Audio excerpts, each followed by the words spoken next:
Well, hello and welcome to my first little tutorial here on the YouTube. Today I thought it would be a really cool idea to make a synth out of anything. And today my anything is going to be this recording of water that I got a few weeks ago. It's water. So I threw that into Ableton. You can do this in any DAW. All DAWs have EQs and compressors, and you've got the audio.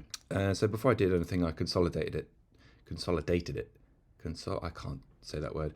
I made it into one audio file, Command J, consolidate.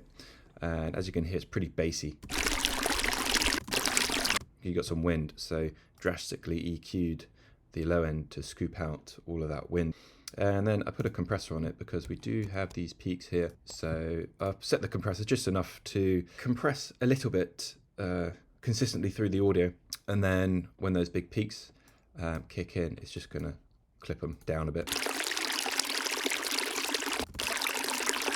Now the next thing what I'm going to do is put back on an EQ, and this is where the fun happens. So I'm going to press play and just see what it sounds like. Okay, great.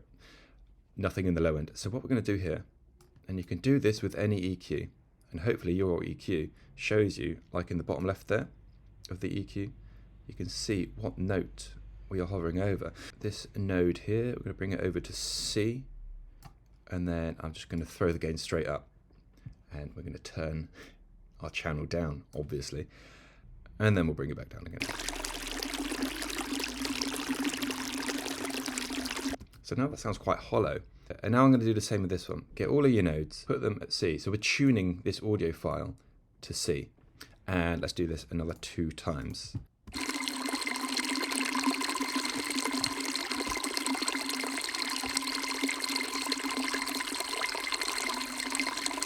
Print that track, so in Ableton you freeze and flatten. Now we're left with this water that kind of resonates, and we're going to go one step further, and that is doing it again. And then what you'll see now is when I press play, you can automatically see where we've tuned, I should say.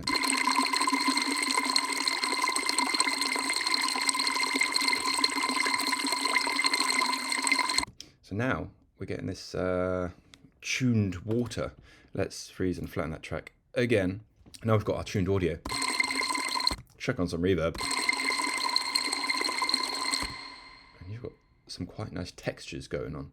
So the next thing is getting a sampler. What we're going to do is drag this audio file and throw it straight in there. Now the reason we tuned that water to C is because by default, sampler is finding the root note of C. So if you're on a MIDI keyboard, you press C, it's going to be C. If you press G, it will be tuned to G. Make a MIDI region, consolidate it to 1, going to loop it, put in a note, drag it out. And we will forever have this looping. So this is where the fun happens, depending on what sampler you're using.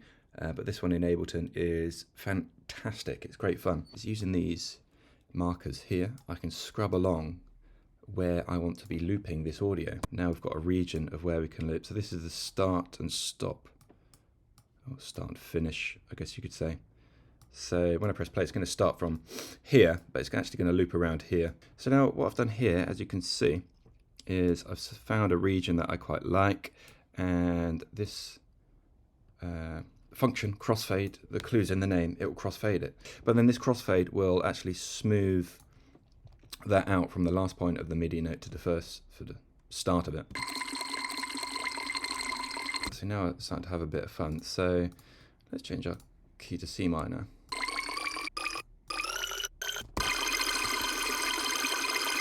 So now you can see I've just input a C minor chord. Thanks Ableton for highlighting it and meaning I don't have to really learn music theory. But then when we press play, we've got a C minor chord.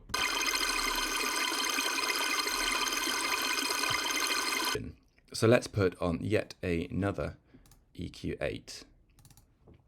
I really want that kind of top end, tinkly, almost, it kind of itches your brain. It's hard to describe. I just want the top end of this. So we're really going to sculpt out again.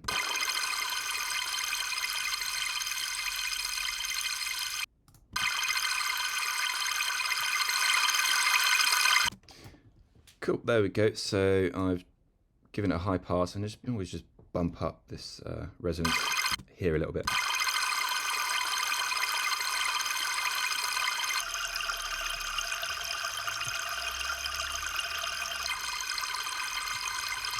So there we go, we have made a sampled instrument from water.